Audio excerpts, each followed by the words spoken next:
शिवाजी जी की चमराहा की घाटी से उनकी तरफ से 1100 रुपए का सुंदर सा प्यारा आशीर्वाद है और कहना है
देवता लोग के संगठन बैठे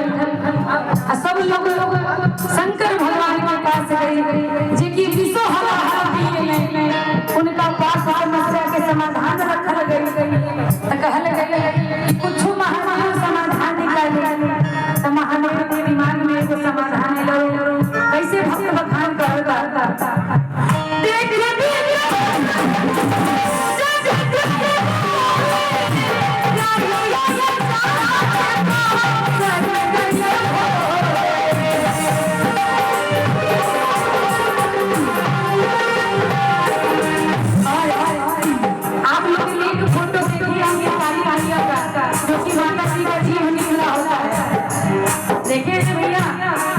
बस वही गीत बखान है शायद इसी गीत पे इसी समय काल में माँ का वो तस्वीर निकला था और कैसे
Ah!